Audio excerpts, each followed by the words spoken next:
O consumo de carne entre os portugueses é 4 vezes superior àquilo que é recomendado na roda dos alimentos. De acordo com o Instituto Nacional de Estatística, os portugueses continuam a comer demasiado e de forma desequilibrada. E temos connosco nos estúdios da RTP no Porto a bastonária da Ordem dos Nutricionistas, Alexandra Bento. Olá, viva, muito boa tarde, bem-vinda. Olá, boa tarde. Com tantos alertas e tanta informação disponível, quais são as razões para estes erros alimentares? É necessária mais informação?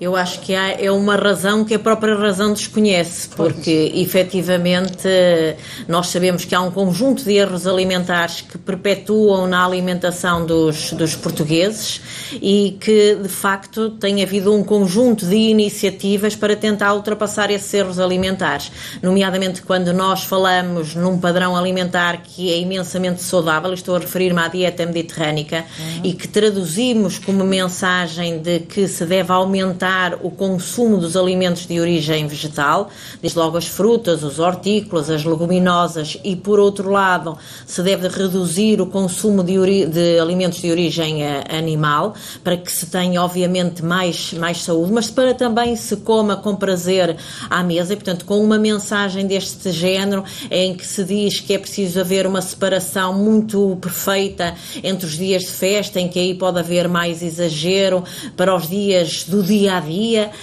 em que temos que ter uma alimentação mais regrada, mais cautelosa, em que devemos aproveitar aquilo que são os alimentos de proximidade, aqueles que se deslocam menos quilómetros, portanto, sim, aqueles alimentos mais próximos de nós que nos fazem bem à saúde e também fazem bem à saúde do planeta, e portanto com um conjunto de mensagens deste género que eu estou aqui a traduzir, que parece que são simples, que são compreensíveis, ainda assim, quando nós vamos ver os dados... Compreensíveis são, mas lá está, olhando para os dados, acabam por não refletir exatamente essas mesmas informações. E eu pergunto-lhe, tendo em conta isso tudo, a razão poderá prender-se, por exemplo, com o preço no que diz respeito às frutas, aos produtos hortícolas, o que é que poderá estar na base? Ou então também alguma preguiça das pessoas? Eu acho que há aqui um conjunto muito vasto de fatores, e neste conjunto vasto de fatores, desde logo a desigualdade entre os portugueses, porque o que se sabe com outros estudos, e eu lembro aqui, por exemplo, o React Covid, que é um estudo que nos permite ver aquilo que os portugueses fizeram em termos de hábitos alimentares e de atividade física no primeiro e no segundo confinamento, isto para referenciar um estudo, o que nos diz é que aqueles que têm menos capacidade em termos económicos e que têm uma situação social de maior precariedade são os que têm hábitos alimentares menos adequados e, portanto, de facto, nós temos que olhar para a alimentação como muito desigual para os portugueses. Quem tem boa condição está-se a alimentar melhor e quem tem mais dificuldades económicas, sociais, está-se a alimentar pior. E, portanto, isto é um indicador que é importante e merece a nossa atenção. E, portanto, o que nós temos todos, o coletivo nacional, mas desde logo quem tem responsabilidade em termos da gestão daquilo que são a vida dos portugueses, estou-me a referir ao Governo e à Assembleia da República, é olharmos de facto para o conjunto de dados que nós temos em termos dos hábitos alimentares dos portugueses e desenhar um conjunto de medidas, mas mesmo desenhá-las intencionalmente para combater esses problemas. Tendo em conta também o orçamento do Estado, que está em vias de não ser aprovado, portanto, ainda não o sabemos, dia 27 lá saberemos, mas tendo em conta aquilo que estava previsto pelo Executivo relativamente à parte da saúde no seu todo, para a parte dos nutricionistas, estava aqui dada alguma atenção ou nem por isso? Porque os nutricionistas consideram que existem pouquíssimos no Serviço Nacional de Saúde e ter acesso a esta área é complicado para quem não tem algumas posses. Exatamente, claramente. Portanto, de facto, o Orçamento de Estado deste ano, e deixe que lhe diga, os últimos Orçamentos de Estado não têm colocado em grande destaque aquilo que são as políticas de saúde na área da alimentação. Tem-se feito, de facto, mais do que o que se fazia no passado, mas muito menos do que aquilo que é a necessidade da população. Há poucos nutricionistas, de facto, facto no Serviço Nacional de Saúde, quer nos cuidados de saúde primários, portanto nos centros de saúde, quer nos cuidados hospitalares.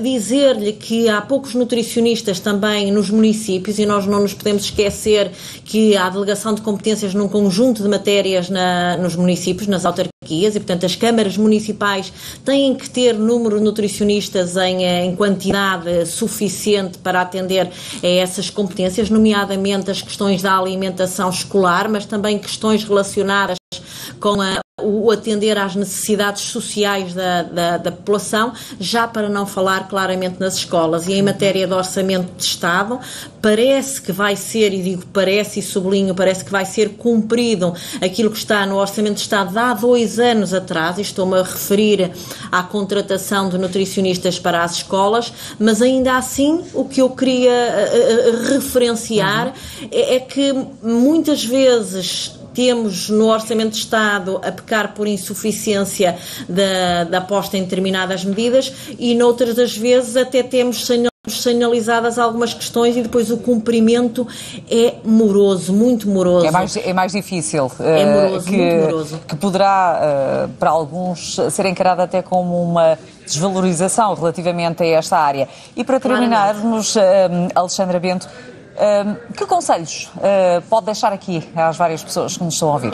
Antes de dar conselhos às pessoas, deixe-me só dizer-lhe uma coisa que é pequena, rápida e importante. O nosso país tem apostado muito pouco em prevenção, e já que estamos a falar em orçamento de Estado, uma vez mais se verifica que de facto não há esta aposta em prevenção. No nosso país, nós gastamos, em termos de gasto em saúde, em prevenção, ficamos abaixo da média da OCDE. Gastamos cerca de metade daquilo que é a média da OCDE. Portanto, claramente esta situação não pode perpetuar-se. É necessário um maior investimento em saúde, mas dentro do investimento em saúde, claramente um grande investimento em termos de promoção da saúde, que é para evitarmos o surgimento do conjunto de doenças. Porque comendo mal, obviamente, vai ter consequências.